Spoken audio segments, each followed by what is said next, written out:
Is there anything that any hint you're hearing that what China is doing right now in terms of grounding that fleet has anything to do with the trade talks? I haven't heard anything that it's directly related to the trade talks. From what the civil aviation authorities have said, this is purely because of safety reasons. They said that there were 2 air crashes, which, of course, are the Ethiopian airline crash over the weekend, and then 5 months ago, the Lion Air crash, and that the 2 looked very similar. They both involved 787 or 737-8s, the MAX. And so for that reason, they said, as of today, they're going to be suspending Boeing aircraft, that particular aircraft, in domestic flights. So they also had put out a statement saying that they're in touch with the FAA and with Boeing, and that once they could determine whether or not the aircraft was the reason or not, then they would make the next move. If it had absolutely nothing to do with the trade, absolutely nothing, and no one anywhere had said it, don't you think we'd still ask the question just to ask it? Don't you? Even if you hadn't heard, even if no one had intimated that, That's even right. if no one's eyebrow had twitched, if nothing happened whatsoever, don't you think people would My eyebrow twitched. Did it? My eyebrow I just twitched. want to know whether...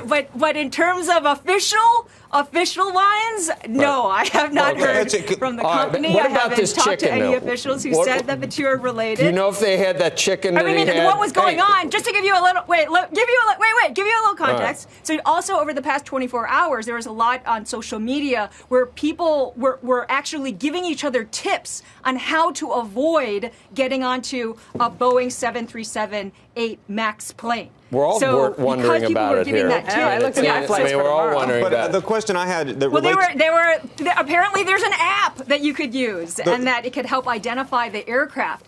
So with that in mind, the civil aviation authorities are going to want to make sure that people don't get too nervous flying. And in fact, already we were seeing today, just looking at the different flights, how the airlines have been switching over to 737-800s, which according to Phil Eunice, to put a fine point on it for 1 second, in China, there's only 96 of these planes, correct? Yeah, but they have like half of the flights that. Right. So the question is, how much in terms? I mean, this is the question in terms of what could happen in the United States relative to China in terms of delays, what it actually does to the economy, what it does to productivity.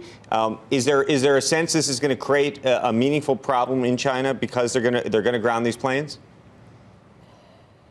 Not yet. And that is because they've already been switching over a lot of these models. So we've been looking at the models that are being switched, that they're switching to, and a lot of them are 787-800 models, which, like I said, Phil had mentioned to me and explained to me that this is a model that is older, but it makes a lot of sense because the number of seats are the same.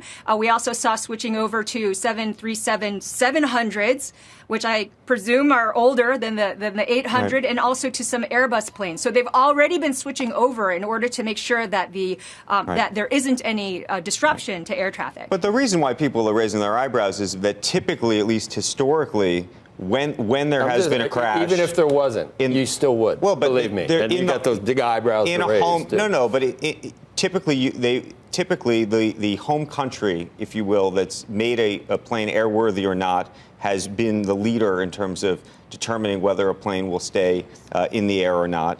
And this is being done clearly. Well, I think the Cayman Islands ahead of any decision or even investigation by the U.S. I'm not saying it's the wrong decision. I'm just saying that because this decision has been made in the midst of all this, plus you have this trade war, that there's a conversation happening. Whether there was or wasn't, there would have been.